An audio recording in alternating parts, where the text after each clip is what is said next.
Good morning. It's July 25th. We're reading through the Bible in a year. We have 3 Psalms to read today, and you also have a chapter in Acts to get to. Our Psalms are 44, 45, and 46. And the first one is a psalm that reminds us that victory belongs to God, even though we might be well prepared. The bow, the chariot, the horse, all those things in the Old Testament context, but the ultimate trust is in God, and all of that is stated because there's a defense being made by the psalmist that there should be deliverance and there should be relief, because much like we saw in Job and we've seen in previous psalms, there's a statement of integrity, and because of that integrity, God, we're asking him to step in, to rouse himself, to awake, and to get involved in answering our plea, which is the heartfelt cry sometimes when our back is against the wall and we're asking God to intervene because of our threat, whatever it might be. Psalm 45 is a royal wedding psalm, really. It's a psalm that praises the king and his daughter, and you just see the gushing compliments that come out of this psalm, and a very joyful, triumphant, jubilant kind of psalm that talks about the good things that are going on, including even the looks of the princess and the king. And anyway, you'll see it right out of the gate. The heart overflows with a pleasing theme, and good and positive psalm here. And then Psalm 46, about taking refuge in God. God is our refuge. It's a victory song, talking about the nations raging, and yet we should be at peace. This is where we get the famous verse here in chapter 46, to be still and know that I am God, which is not an instruction for contemplative prayer. It's not an instruction for sitting on a rock and having a devotion, although those things like sitting on a rock and having a devotion might be a good thing.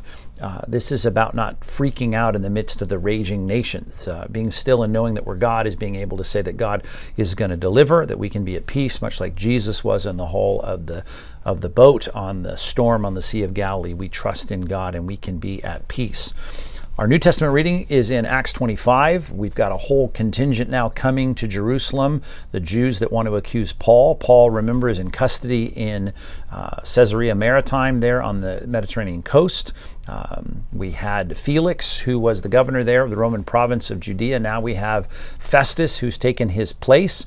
Festus is trying to figure out what to do with Paul, who's in custody. The Jews come. He tries to put it off, but then he concedes to hear the case. But in doing this, trying to figure out what to do with Paul, in the midst of the accusation, appeals to Caesar, which, as we'll see, ends up taking him to Rome, just as God said he would go to Rome and testify for the Lord there. But all of this is setting us up as we see him make his defense here before Festus and King Agrippa II. As I said last time, the great-grandson of Herod the Great that we met in Matthew chapter 2, the infamous Herod the Great. So, a lot going on here in our text in the Old and New Testament, a lot of history we need to follow, particularly in Acts 25. Our New Testament imperative that we find today is in 1 Corinthians chapter 6, when it says, when one of you has a grievance against another, does he dare to go to law before the unrighteous instead of the saints? Now remember that in this context, Paul is not saying that all lawsuits are bad. Surely we go to law, courts of law, when there's a criminal case or what have you. That's what they're there for, according to Romans 13.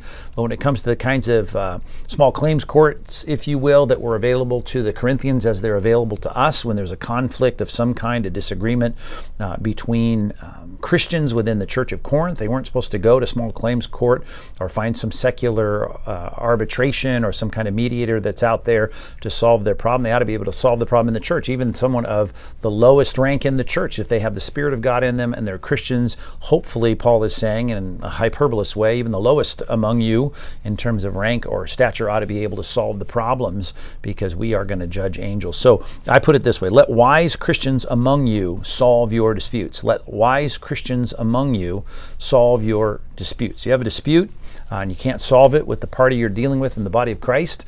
You need to get another Christian involved who you look up to.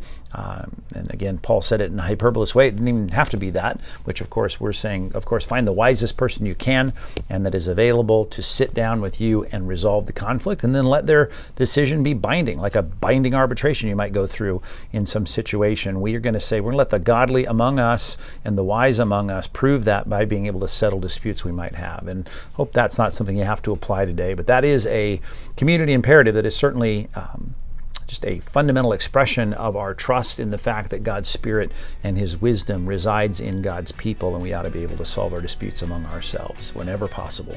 So that's our community imperative. We'll be back tomorrow as we continue reading through the Bible in a year.